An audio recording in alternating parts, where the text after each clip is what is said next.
Hi everybody, welcome to another video. This one is a little play I had in the summer of last year, and it was using Mipa Vicrom for the first time, which is, for those not familiar with it, it's a chrome effect paint. So the idea is that you're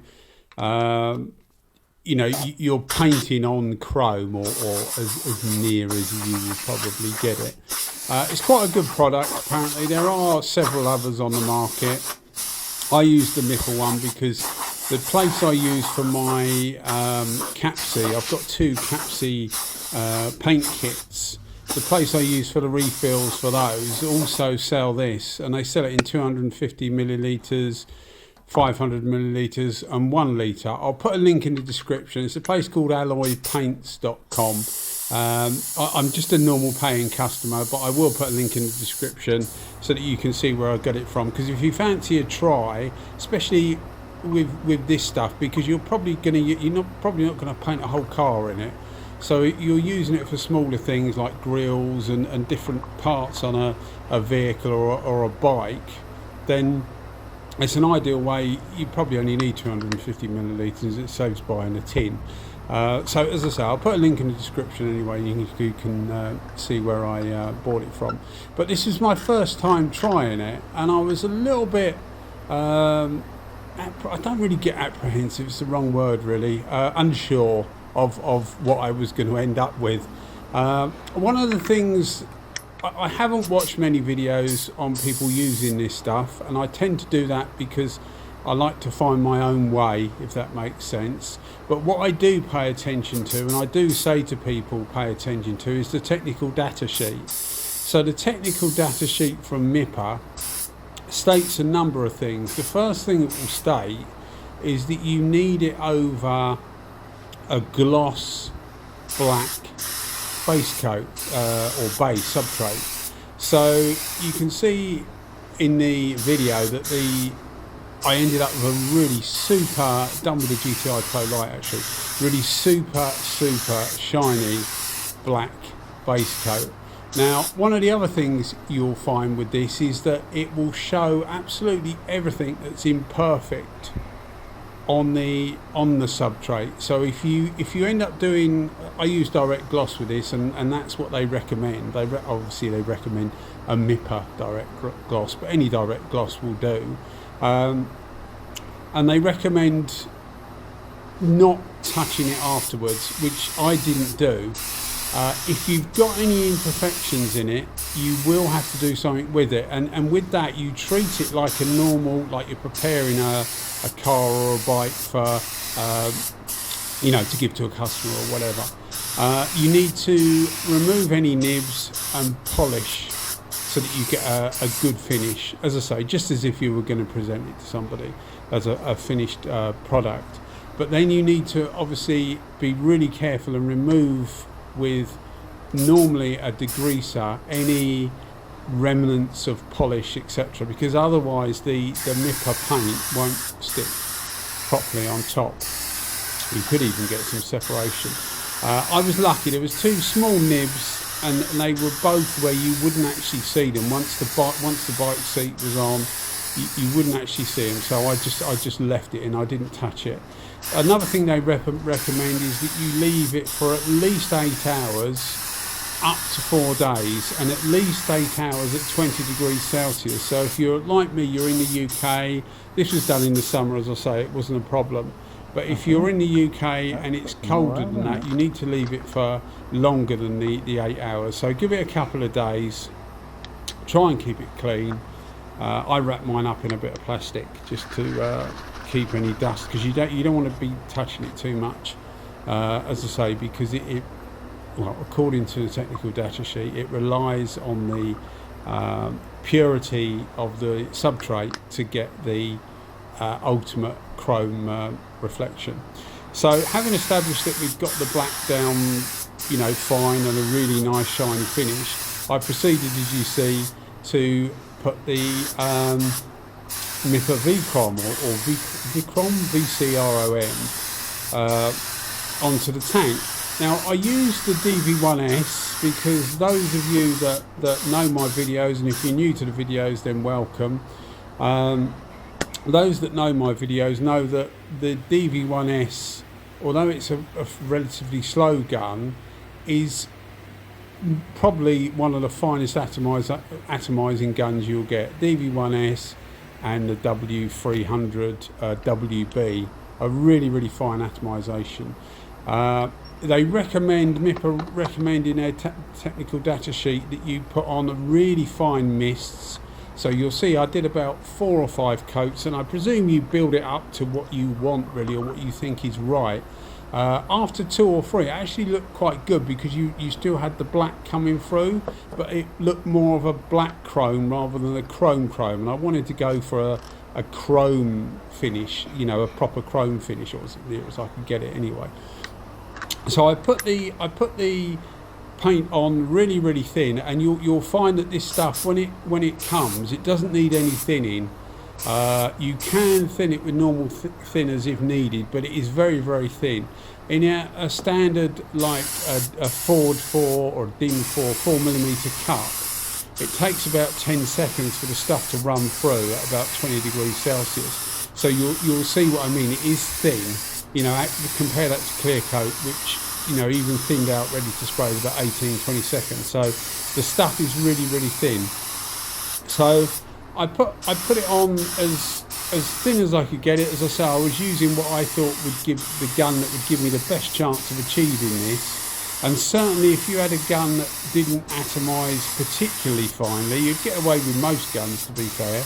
But if you had one that, you know, like some of the cheap Chinese ones, they're not particularly good for a really fine spray. I think you would run into trouble. So I think you probably need a good gun for actually laying the Vicrom down. So then once you've done that, they also say hold the gun further away, which I did. You'll notice that I held the gun further away than I would normally do with this. They also say when you come to the clear coat stage, which is what we're at now, and you'll see there's 2 lots of clear coats being laid down here. I basically do a flow coat afterwards just to see if I can get any more shine. So the clear coat I'm using now is a Upol clear coat, and the Upol clear coat likes to be put on reasonably thickly because it doesn't flow out really good. On reflection, I should have used the second clear coat that I used, which was a Kapci 6030. I should have used that for the first attempt, because what Mipa says is to put a fine first coat of clear coat and then a heavier final coat of clear coat, and that gives it the best chance of looking, you know, the shiniest chrome effect. And I didn't really do that, although I was quite pleased with the results. You'll obviously see the results at the end anyway, but I was quite pleased with the results. But I didn't quite do that because I knew I would get a grainy finish with the Upol, and I was a little bit stuck because I try and use the Upol in most of my videos that I'm experimenting and showing you things, so that you can get an idea of it all looking the same, if that makes sense. In that, if I'm using a better quality clear coat, it's easier to get better results. So if I use the same relatively cheap, not particularly brilliant, but okay clear coat, it allows you to compare, if that makes sense. That's the idea of it in my head, but thinking about it afterwards, I should have just gone with the Kapci in the first place and just said to you guys that I'm using the Kapci, and that was that. But I was trying to keep things uniformed anyway. So as I say, the first one was the Upol. You saw the results and it looked actually pretty good. It's definitely not a silver, it's definitely more of a chrome effect. Looks better in the sun, and there are some video footage coming up towards the end of the tank in the sun with the Kapci on it. But it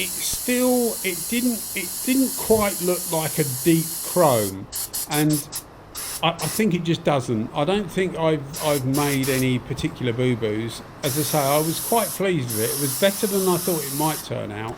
especially because it's my first attempt. But yeah, I mean, it turned out, I think it turned out really, really good. As I say, I don't think that the process you see now, which is me putting the Kapci on, made any difference really. I think it looked just as good with the Upol on it as it did the Kapci. So I don't think really that made any difference. As I say, I needed to do that at the time, I think. But I was quite impressed with it, with the relative ease of doing it. If you're doing it over things like, because I'm thinking of like car grills, wheels and things like that. Wheels would be easy enough to get a good gloss finish, good black gloss finish on.